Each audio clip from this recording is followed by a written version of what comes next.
Hi friends, welcome back to my channel tech with prime in Kannada. Friends, Karnataka ಆಹಾರ ಮತ್ತು ನಾಗರಿಕ ಸರಬರಾಜು ಇಲಾಖೆಗೆ ಯಾರ್ಯಾರು ಹೊಸ BPL ಮತ್ತು APL ರೇಷನ್ ಕಾರ್ಡ್ಗೆ ಅರ್ಜಿ ಸಲ್ಲಿಸಿದ್ದೀರಿ ಅಂತವರಿಗೆ ಹೊಸ BPL ಮತ್ತು APL ರೇಷನ್ ಕಾರ್ಡ್ ಬಿಡುಗಡೆ ಮಾಡುವುದರ ಬಗ್ಗೆ ಹಾಗೂ ಅನ್ನಭಾಗ್ಯ ಯೋಜನೆಯ ಮುಖಾಂತರ ಫಲಾನುಭವಿಗಳಿಗೆ ನೀಡುತ್ತಿರುವ ಹಣ ಬಿಡುಗಡೆ ಮಾಡುವುದರ ಬಗ್ಗೆ ಅಧಿಕಾರಿಗಳೊಂದಿಗೆ ಚರ್ಚಿಸಿ ಕೆಲವು ಮಾಹಿತಿಗಳನ್ನು ಅಧಿಕಾರಿಗಳಿಗೆ ನೀಡಿದ್ದಾರೆ. ಅಲ್ಲಿ ಅವರು ಏನ್ ಮಾಹಿತಿಯನ್ನ ತಿಳಿಸಿದ್ದಾರೆ ಅನ್ನುವ ಸಂಪೂರ್ಣವಾದ ಮಾಹಿತಿಯನ್ನು ನಾನು ಈ ವಿಡಿಯೋದಲ್ಲಿ ನಿಮಗೆ ತಿಳಿಸ್ಕೊಡ್ತೇನೆ.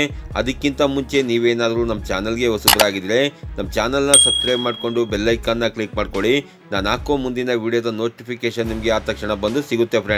ಫ್ರೆಂಡ್ಸ್, ಮೊದಲನೇದಾಗಿ ಆಹಾರ ಸಚಿವರಾದಂತಹ KH ಮುನಿಯಪ್ಪನವರು 24/6/2024 ಅಂತಂದರೆ ನಿನ್ನೆ ಸೋಮವಾರ ಆಹಾರ ನಿಗಮದಲ್ಲಿ ಇಲಾಖೆಯ ಅಧಿಕಾರಿಗಳೊಂದಿಗೆ ಪ್ರಗತಿ ಪರಿಶೀಲನೆ ಸಭೆಯನ್ನು ನಡೆಸಿರುತ್ತಾರೆ.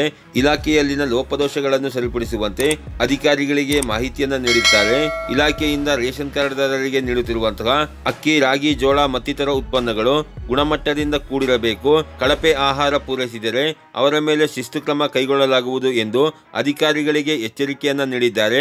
ಗೋದಾಮುಗಳಲ್ಲಿ ಶುಚಿತ್ವಗಳನ್ನು ಕಾಪಾಡಬೇಕು ಮತ್ತು ವಿಲೇವಾರಿ ಸಂದರ್ಭದಲ್ಲಿ ಉತ್ತಮ ಗುಣಮಟ್ಟದ ಆಹಾರ ಧಾನ್ಯಗಳನ್ನು ಸರಬರಾಜು ಮಾಡಬೇಕು ಎಂದು ಇದೇ ವೇಳೆ ಸೂಚನೆಯನ್ನ ನೀಡಿದ್ದಾರೆ. ಫ್ರೆಂಡ್ಸ್, ಹಾಗೇನೆ ಅನ್ನಭಾಗ್ಯ ಯೋಜನೆಯ ಮೂಲಕ ನೀಡುತ್ತಿರುವಂತಹ ಅಕ್ಕಿ ಬದಲಿನ ಹಣವನ್ನ ನೇರವಾಗಿ DBT ಮೂಲಕ ಪ್ರತಿ ತಿಂಗಳ ಅಂತ್ಯದ ಒಳಗೆ ಫಲಾನುಭವಿಗಳ ಬ್ಯಾಂಕ್ ಖಾತೆಗೆ ಸಂದಾಯವಾಗುವಂತೆ ಕ್ರಮ ತೆಗೆದುಕೊಳ್ಳಬೇಕು.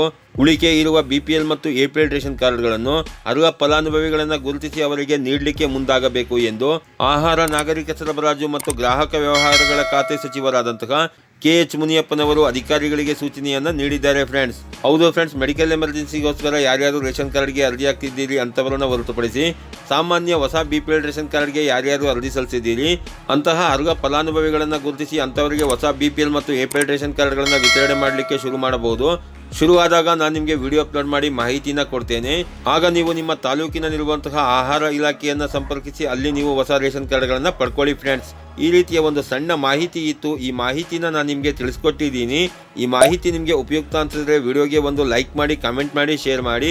ಹಾಗೆಯೇ ನನ್ನ ಚಾನಲ್ಗೆ ಹೊಸಬರಾಗಿದ್ದರೆ ನನ್ನ ಚಾನಲ್ನ ಸಬ್ಸ್ಕ್ರೈಬ್ ಮಾಡಿಕೊಂಡು ಬೆಲ್ ಐಕಾನ್ನ ಕ್ಲಿಕ್ ಮಾಡ್ಕೊಳ್ಳಿ. ಫ್ರೆಂಡ್ಸ್, ನಾನು ಹಾಕೋ ಮುಂದಿನ ವಿಡಿಯೋದ ನೋಟಿಫಿಕೇಶನ್ ನಿಮಗೆ ಆ ತಕ್ಷಣ ಬಂದು ಸಿಗುತ್ತೆ. ಫ್ರೆಂಡ್ಸ್.